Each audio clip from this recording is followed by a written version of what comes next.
Power is one of the most misunderstood forces in human life. We fear it, we desire it, and we are constantly surrounded by it, whether we admit it or not. From politics to personal relationships, from corporate boardrooms to quiet conversations, power is always at play. But what if you could actually learn the rules of power? Rules that people have been using for centuries, sometimes without even realizing it. That's the promise of Robert Greene's controversial and widely read book, The 48 Laws of Power. First published in 1998, the book became a cultural phenomenon. Banned in prisons, beloved by CEOs, studied by politicians, and cited by artists, The 48 Laws of Power is not a typical self-help book.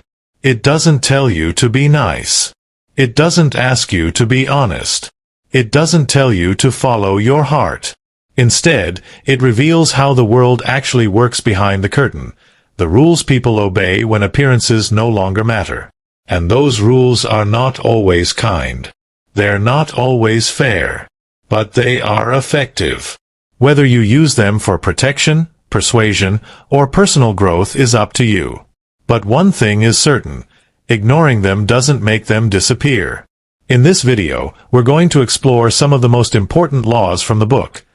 Laws that can help you decode manipulation, recognize ambition, and master influence in any environment. Let's start with one of the most foundational laws in the book: never outshine the master. On the surface, this sounds simple. Don't make your boss feel insecure. But it's deeper than that. People in power often feel threatened by those who are too competent, too charismatic, or too popular. If you outshine them, even unintentionally, you trigger their insecurities. And insecure leaders don't promote you, they eliminate you. That's why power isn't just about being the best, it's about making others feel safe while you grow.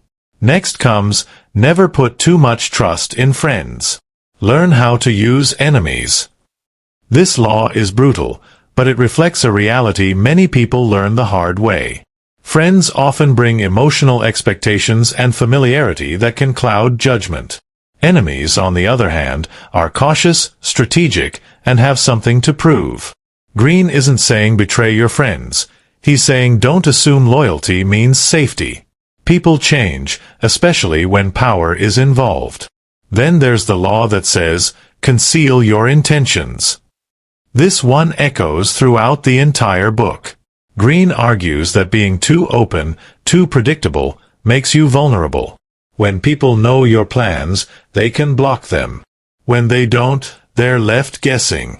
Concealing your intentions gives you space to move freely, adapt, and surprise. That doesn't mean you lie. It means you learn to speak less and watch more. One of the most striking laws in the book is, always say less than necessary.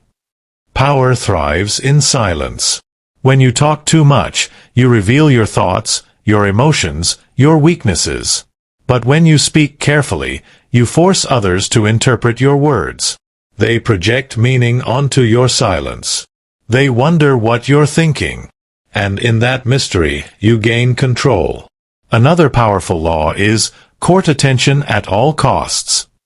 Greene believes that in the game of power, being invisible is death. People who are unseen are forgotten. To build power, you must draw attention, but not just any attention. It has to be strategic. Controversy can work. Elegance can work. Drama, mystery, charisma, these are tools. The key is never letting yourself fade into the background. Let's not forget, crush your enemy totally. This law may sound extreme, but in Greene's view, leaving an opponent partially weakened is a mistake. They recover. They seek revenge. Power, in his perspective, is most stable when threats are removed entirely.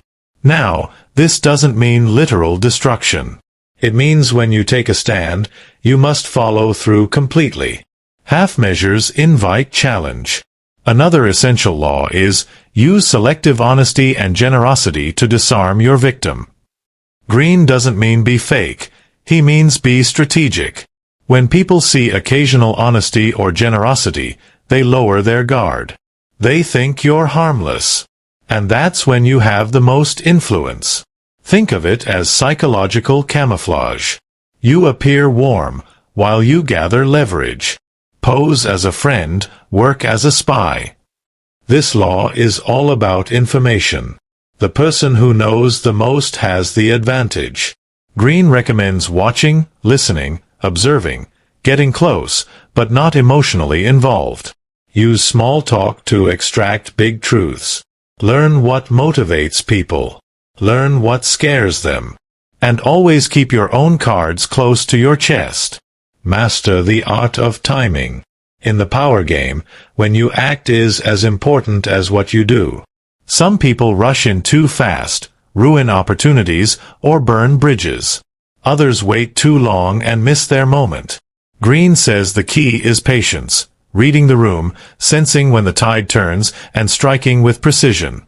Timing isn't just instinct, it's awareness. Avoid the unhappy and unlucky. This law might sound cold, but Greene argues that negativity is contagious. People who constantly suffer, complain, or create chaos tend to pull others down with them. Power requires energy, focus, and clarity. Surrounding yourself with drama drains all three. You don't have to be heartless, but you do have to protect your space. Create compelling spectacles. People remember what they feel.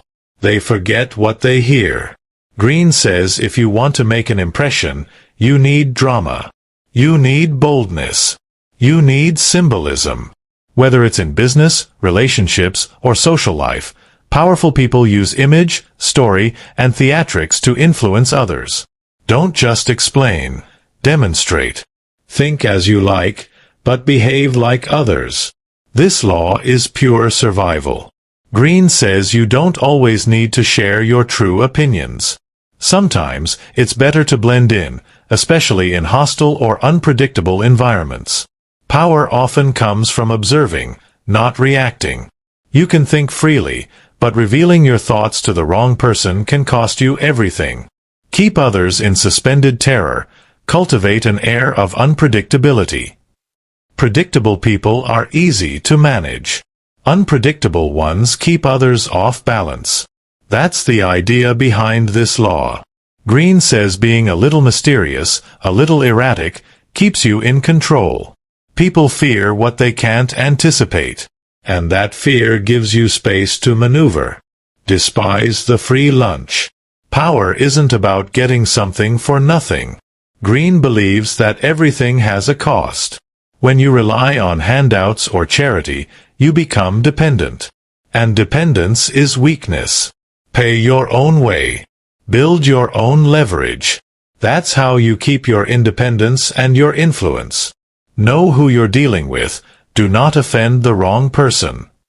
This law is crucial.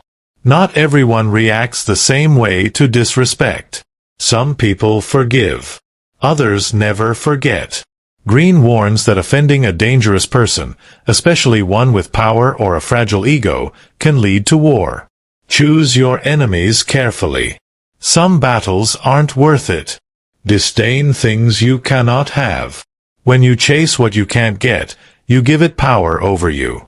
Greene says powerful people don't beg, don't obsess, and don't lose composure. If you can't get something, act like you didn't want it. It's not denial, it's control. Power flows to those who appear self-sufficient. Work on the hearts and minds of others. Raw force can win a moment, but persuasion wins loyalty. Greene believes real power comes from influencing emotions, not just actions. If you win someone's heart, they'll follow you.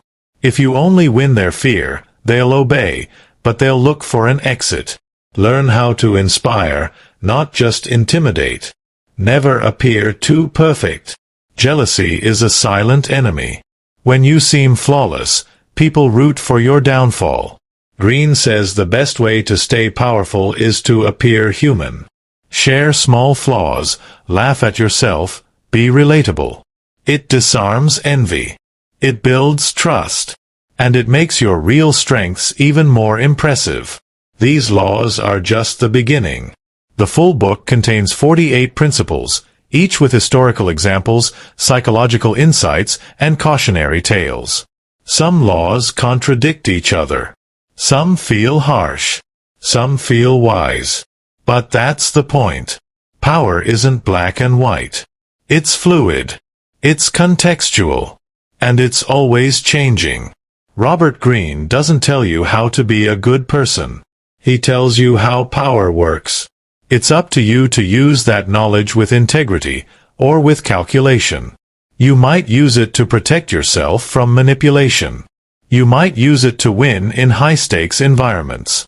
Or you might simply use it to better understand the people around you. One thing is certain, ignoring these laws won't make you safe. Understanding them gives you choice. And in a world where control, influence, and perception shape everything, choice is the ultimate power. So what should you do with this knowledge? Study it. Practice it. Observe it in others. But never lose your values. Because power gained without purpose leads to destruction. And influence without ethics leads to regret. Use these laws to navigate, not to dominate. Use them to rise, but never to crush those beneath you. And as always, stay sharp, stay aware, and stay in control.